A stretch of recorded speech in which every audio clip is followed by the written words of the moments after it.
شروع کرتے ہیں اللہ کے بابرکت نام سے جو بڑا مہربان اور نہایت رحم والا ہے۔ تمام تعریفیں میرے اللہ رب العزت کے لیے ہیں۔ ہارر سٹوریز اردو کے معزز ناظرین کو میری طرف سے السلام علیکم۔ امید کرتی ہوں آپ سب لوگ خیریت سے ہوں گے، جہاں ہوں گے خوش ہوں گے۔ آج آپ لوگوں کے لیے میں ایک نیا ناول آن ایئر کرنے جا رہی ہوں۔ اس ناول کی رائٹر ہیں سلمیٰ سید، اور یہ جو ناول ہے، اس ناول کا نیم ہے بلی۔ تو شروع کرتے ہیں آج کی فرسٹ ایپیسوڈ۔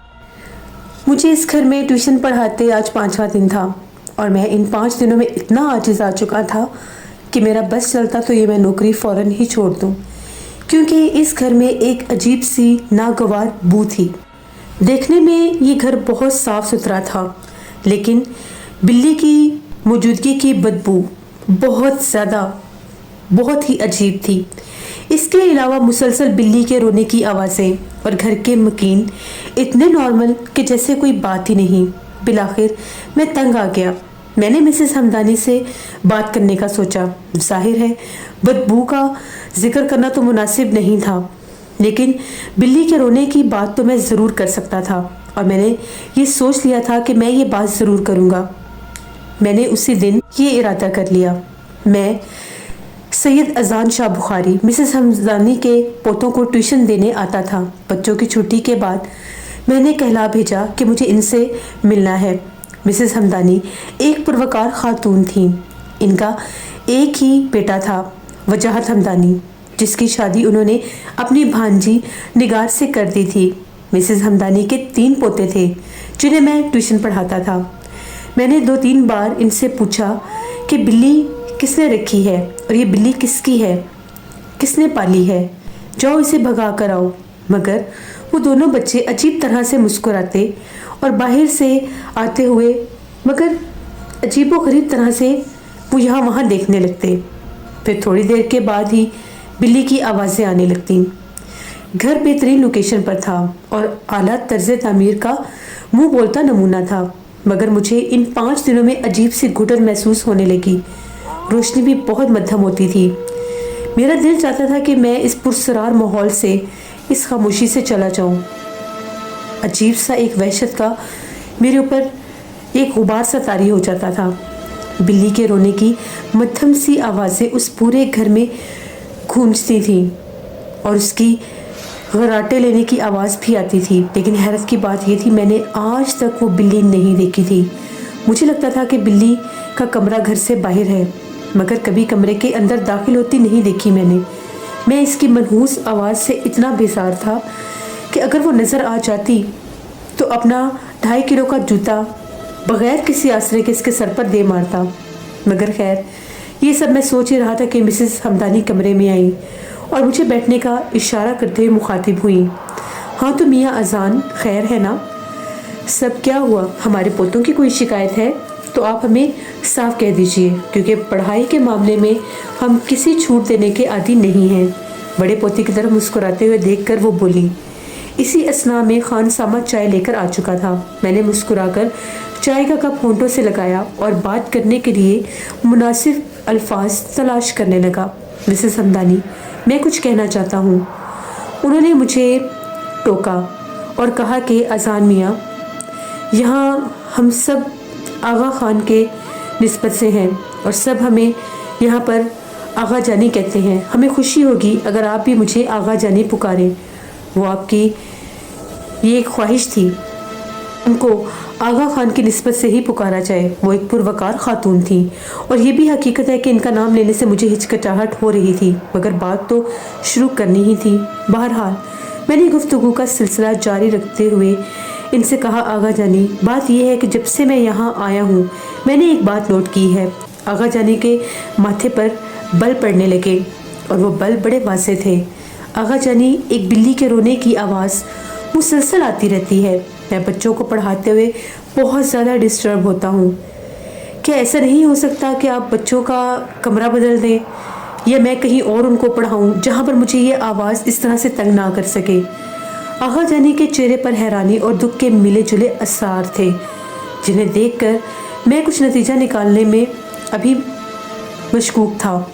ان کی آنکھیں پرنم تھیں اور ایک آہ بھر کر بولی، خیر تو ہے اذان میاں، کن آوازوں کی بات کر رہے ہیں آپ؟ کیا ہمارے گھر میں آپ نے آج تک کوئی بلی دیکھی ہے؟ میں بری طرح سے سٹ پٹا گیا۔ چائے کا کپ میرے ہاتھ میں لرز کر رہ گیا۔ میں آغا جانی کی خاموش نظروں کو دیکھنے لگا۔ مجھے سمجھ میں نہیں آ رہا تھا کہ میں کیا کہوں، کیسے ان سے اپنی نظر بچاؤں۔ پھر میں کہنے لگا کہ ہو سکتا ہے کہ آواز کہیں باہر سے آتی ہو، لیکن آواز تو آپ کے گھر سے ہی آتی ہے۔ وہ کہنے لگی، نہیں بیٹا، ہمارے گھر میں کوئی بلی نہیں ہے، یہاں پر بلی بھلا کہاں سے آئے گی؟ اور بلی اگر ہوتی تو سامنے تو آتی ہی نا۔ وہ ایک پھیکی سی ہنسی ہنستی اور بس میں جی جی کر کے رہ گیا، اور چائے کا کپ میز پر رکھتے ہوئے میں نے اجازت طلب نظروں سے انہیں دیکھا۔ وہ کچھ کھو سی گئی اور سلام کا جواب انہوں نے جیسے سر ہلا کر ہی دے دیا، اور میں سلام کر کے وہاں سے باہر نکل آیا۔ راستے بھر اور گھر آنے کے بعد بھی میرے ذہن کے گوشوں میں وہ منحوس آوازیں گونجتی رہیں، اور میں یہ سوچتا رہا کہ آغا جانی ٹھیک ہی تو کہتی ہیں، بلی ہی تو ہے، کوئی شیر تو نہیں، مگر بلیاں مستقل روتی کب ہیں؟ آغا جانی نے میرے سے کچھ چھپایا ہے، شاید وہ کچھ چھپا رہی ہیں، مگر کیا؟ اگر ان کے گھر بلی ہے تو انہوں نے مجھ سے چھپانے کے لیے کیوں ایسا کہا؟ اور ان کو بلی کو چھپانے کی بھلا کیا ضرورت ہوگی؟ وہ آوازیں مستقل کیوں ہیں؟ مجھے ہی کیوں آتی ہیں؟ آخر کوئی اور کیوں نہیں سن پا رہا؟ ایسا کیا ہو سکتا ہے؟ کہیں یہ میرا وہم تو نہیں؟ آغا جانی نے تو صاف انکار کر دیا کہ ایسی کوئی آواز نہیں سنی انہوں نے، مگر کچھ تو ہے جس کی چغلی کھا رہا تھا ان کا سفید پڑتا ہوا چہرہ اور لرزتا ہوا لہجہ۔ خیر، یہ سب سوچتے ہوئے میں نے فیصلہ کیا کہ کل پڑھانے کے لیے دوسرا کمرہ منتخب کروں گا۔ میں نے بنیادی طور پر یہ ارادہ کر لیا تھا کہ اب اس کمرے میں نہیں رہوں گا۔ میں لاہور کا رہائشی ہوں اور فاسٹ فوڈ فیکٹری میں بطور کوالٹی کنٹرول مقرر ہوں۔ مناسبت میں تبادلے کے باعث کراچی میں مقیم ہوں۔ فیکٹری سے چھٹی کے بعد ہمدانی ہاؤس ٹیوشن پڑھانے جاتا ہوں۔ وجاہت ہمدانی کے آفس میں میرا دوست ثاقب اور نثار ملازمت کرتے تھے۔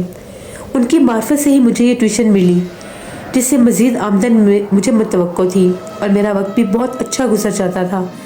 بس یہ آوازیں، یہ بلی کی منحوس آوازیں میرے سر کا درد بنی ہوئی تھیں۔ اگلی شام 6:15 بجے میں ہمدانی ہاؤس پہنچا تو دیکھا مسز ہمدانی اور ایک مولوی قسم کا بندہ لان میں بیٹھے کچھ بات کر رہے تھے۔ مجھے لگا رشتہ دار ہوں گے۔ میری عادت نہیں کہ میں ٹو لوں اور کسی کی بات پر نظر رکھوں۔ گھر والوں کے اپنے بھی معاملات ہوتے ہیں اور مجھے ان میں کوئی تجسس نہیں تھا۔ میں نے چاہتے ہوئے بھی ان کی طرف زیادہ غور نہیں کیا۔ آغا جانی کی بہو نگار ایک لاپرواہ عورت تھی، جیسے جدید طرز زندگی گزارنے والی۔ ہر وقت وہ گھومتی پھرتی رہتی تھی اور ایسے ہی شوق پال رکھے تھے۔ 3 بچوں کی ماں ہونے کے باوجود وہ تقریباً ہر روز کسی تقریب میں جانے کے لیے تیار ہوتی تھی۔ گھر میں نوکر چاکر تھے جو کام کاج کرتے تھے۔ وجاہت ہمدانی روایتی کاروباری شخصیت، جیسے 2+2=4 کرنے کے علاوہ کوئی دوسرا کام نہیں تھا۔ بچے مکمل طور پر آغا جانی کی ہی دست شفقت میں تھے۔ اگلے روز لان میں گزر کر میں جیسے ہی ہال میں داخل ہوا، یاسر بڑا پوتا نظر آیا اور مجھے کہا، سر اس طرف آ جائیں۔ سیڑھیوں سے چڑھ کر ہم ایک چھوٹی سی کوریڈور سے گزرتے ہوئے خوبصورت کمرے میں داخل ہوئے۔ کمرے کی سجاوٹ بہت خوبصورت تھی۔ یاسر نے بتایا کہ یہ کمرہ بابا کے مہمانوں کا ملنے کا ہے۔ شاید ہی اس کمرے میں کوئی ایسی چیز نہ ہو جو بہت بیش قیمت نہ ہو۔ پورا کمرہ جدید اور خوبصورت چیزوں سے بھرا ہوا تھا، سجا ہوا تھا۔ خوبصورت فانوس چھت پر جگمگا رہے تھے۔ کمرہ اتنا حسین تھا، ایسے لگ رہا تھا کہ جس طرح سے کسی 5 اسٹار ہوٹل کا کمرہ ہوتا ہے۔ وہاں پر آتے ہی مجھے ٹھنڈ سی محسوس ہوئی اور میرے دل کو ایک سکون سا محسوس ہوا۔ اتفاق کی بات تھی کہ آج وہ منحوس آواز نہیں آ رہی تھی۔ یاسر نے بتایا کہ دادی نے کہا ہے آج سے ہم اسی کمرے میں پڑھیں گے۔ میں نے خدا کا شکر ادا کیا اور بڑی خوشی سے سر ہلایا۔ دل میں آیا کہ بچوں سے پوچھوں اس متعلق، مگر آغا جانی کی باتوں کو سچ مان کر میں نے ان باتوں کو چھوڑ دیا اور صرف پڑھائی میں مصروف ہو گیا۔ گھر آنے کے